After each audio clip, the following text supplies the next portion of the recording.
बच्चों, कल आपको जयशंकर प्रसाद के विषय में उनके जीवन परिचय के संदर्भ में आपको जानकारी प्रदान। इसके पश्चात आज उसी पाठ में आगे बढ़ते हुए श्रद्धा मन ये शीर्षक दिया गया है, जो उनकी कामायनी महाकाव्य है। एक रचना है कामायनी महाकाव्य।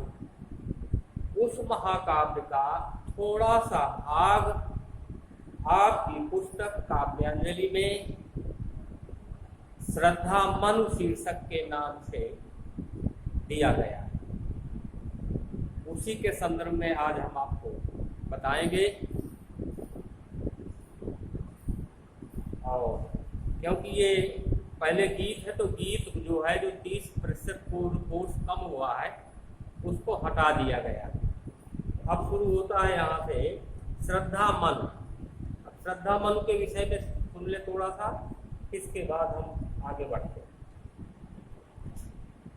मानवता की विजय कथा को उद्घाटित करने वाला महाकाव्य कामायनी प्रसाद जी की प्रतिभा का चूड़ांत निदर्शन है, जिसके कुछ चुने हुए अंश यहाँ अवतरित हैं। इनमें प्रसाद जी ने श्रद्धा के अप्रतिम रूप सौंदर्य की झांकी प्रस्तुत की तथा उसके द्वारा जीवन के हताश मन को कर्म का संदेश दिए जाने का चित्रण किया गया है। वह मन से कर्म में प्रवृत्त होने का आग्रह करती हुई कहती है कि मैं तुम्हारे लिए प्रस्तुत हूँ, तुम स्वयं को असहाय मत समझो। गीता में भी आपको ये बताया गया कि कर्मण्येवाधिकारस्ते मा फलेषु कदाचन। रामचरितमानस में भी बाबा गोस्वामी तुलसीदास जी ने बताया, कर्म प्रधान विश्व रचि राखा, जो जस करई तो तस फल चाखा। तो इस तरह से कर्म प्रधान है, व्यक्ति को कर्म करना चाहिए। अब ये श्रद्धा मन जो शीर्षक दिया है, तो श्रद्धा जो है सनातन नर का प्रतीक है। श्रद्धा सनातन नारी का प्रतीक है, और मन जो है सनातन नर का प्रतीक है। अब दोनों में बातचीत होती है, क्योंकि सृष्टि के विनाश के बाद दो ही लोग बचे थे। मनु बचे थे, जो कि हिमालय पर्वत के पास समुद्र के किनारे चुपचाप बैठे हुए, एकांत में बैठे हुए थे, सोच रहे थे। श्रद्धा गंधर्व राजकुमारी है। गंधर्वों का काम होता है नृत्य और गायन करना। तो श्रद्धा जो है वो अपने माता पिता की एकलौती संतान है। श्रद्धा प्राकृतिक चित्रण देखने के लिए गंधर्व देश से हिमालय की प्रांतर की ओर निकल पड़ी। अब वहीं पर जब धीरे धीरे करके सब देखती हुई श्रद्धा हिमालय के पास पहुंच जाती है, समुद्र किनारे जहां पर मनु बैठे हुए थे, तो दोनों से मुलाकात होती है। इसके आगे बात बढ़ती है। वही चीज इसमें बताई गई। तो कर्म क्या है? कर्म आपको करना चाहिए, हम हो चाहे आप। कर्म प्रधान विश्व रचि राखा। ब्रह्मा जी ने, जो विधाता ने रखा है कि आपको कर्म करना चाहिए, है? हमको कर्म करना चाहिए। फल जैसा कर्म होगा वैसे फल होगा। फल की इच्छा मत करिए। कौन तुम संस्कृत जलनिधि तीर। संस्कृत माने होता है संसार, जलनिधि का मतलब होता है समुद्र। आप समुद्र के किनारे कौन हैं तरंगों से फेंकी मणि, एक श्रद्धा जी कह रही है मन से, कि जैसे समुद्र ने अपने लहरों के माध्यम से कोई मणि या कोई रत्न बाहर फेंक दिया हो, वैसे आप यहाँ पर दिखाई पड़ रहे। कर रहे निर्जन का चुपचाप, जहाँ जन का अभाव हो, व्यक्ति का अभाव हो, मनुष्य का अभाव हो, तो यहाँ तो कोई नहीं है, आप चुपचाप यहाँ पर क्या कर रहे हैं? प्रभा की धारा से अभिषेक, समुद्र के किनारे आप बैठे हुए हैं। सुंदर सूर्य की प्रातःकालीन किरण जो आपके शरीर में पड़ रही है, लगता है उस सूर्य की किरण से आप स्नान करते हुए प्रतीत हो रहे हैं। अभिषेक माने होता है स्नान करना। मधुर विश्रांत और एकांत, ये आप अपनी थकावट को मिटाने के लिए समुद्र के किनारे एकांत स्थान का चयन किया है। जगत का सुलझा हुआ रहस्य, संसार का कोई ऐसा विशेष रहस्य है जिसको सुलझाने के लिए, जिसको समझने के लिए आपने एकांत का चयन समुद्र के किनारे किया। एक करुणामय सुंदर मौन।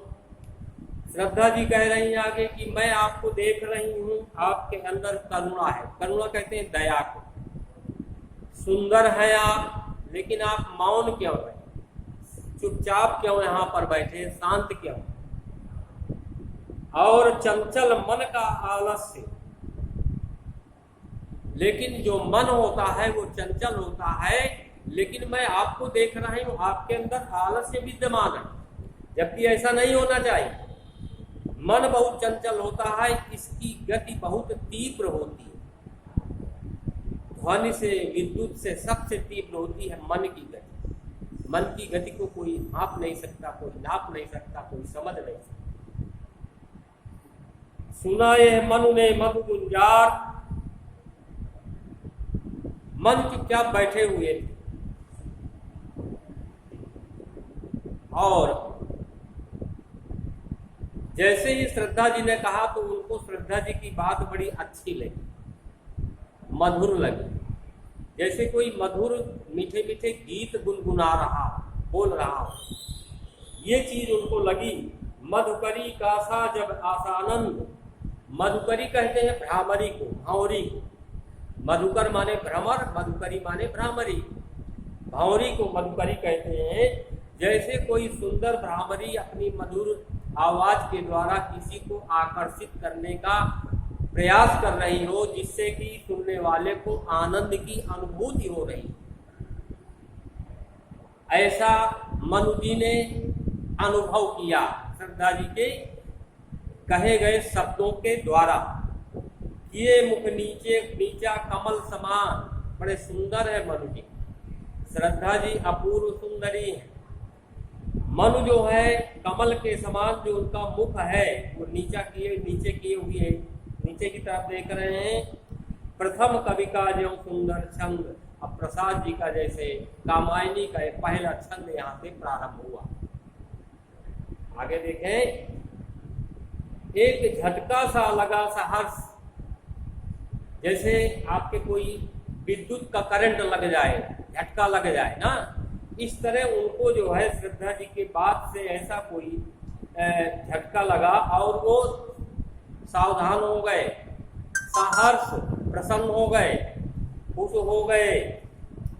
निरखने लगे लुटे से कौन, और वो चारों तरफ जो है देखने लगे कि मेरे हृदय को आकर्षित करने वाला, मेरे हृदय को लूटने वाला कौन है। चारों तरफ देखने लगे, ये आवाज किधर से आ रही है, ये सुंदर मधुर आवाज किसकी है, कौन ऐसा है जो मेरे एकांत स्थान में आकर के ऐसी बात बोल रहा है।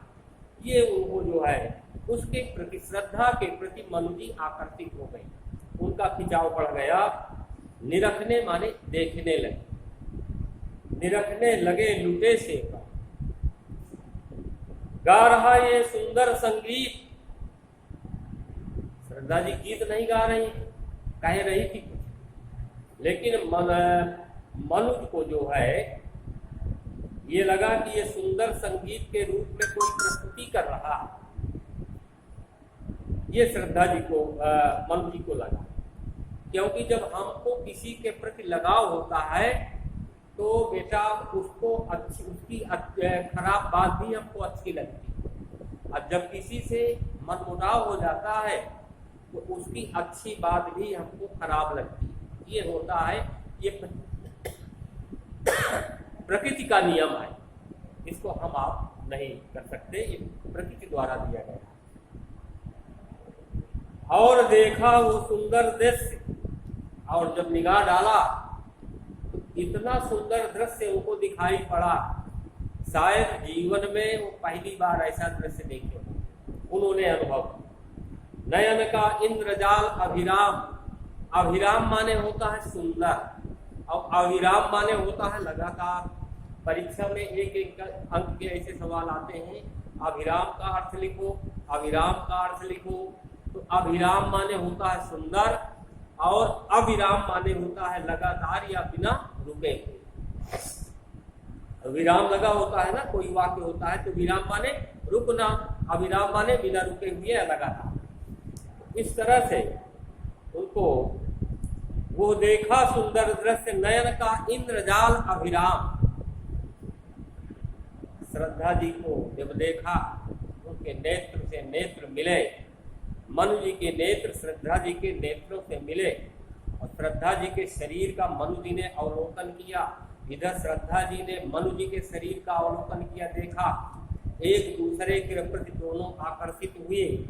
और जैसे नेत्रों के माध्यम से सुंदर लगने वाली चीज जो है, नेत्रों के माध्यम से कोई ऐसा वशीकरण मंत्र डाल दिया हो जो कि एक दूसरे के दोनों वशीभूत हो गए, बस में।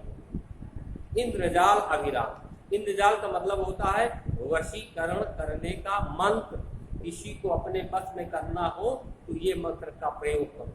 तो इंद्रजाल अभिराम ऐसा प्रयोग हुआ, तो एक दूसरे के प्रति दोनों जो है आकर्षित हो गए। ये यहाँ ये जयशंकर प्रसाद जी की कामायनी है, बहुत प्रसिद्ध इनका महाकाव्य है। इसके माध्यम से आपको बहुत बड़ी ख्याति है, और बहुत कम वर्ष में इस साहित्यकार की मृत्यु हो गई। अगर ये साहित्यकार हमारे बीच में लगभग कुछ समय और रहता तो शायद है कि हिंदी को बहुत कुछ प्राप्त हो गया। इस तरह से बच्चों, आज हम आपको यहीं तक बताएंगे, इसके बाद कल फिर इसी में आगे बढ़ते हुए चर्चा करेंगे। धन्यवाद।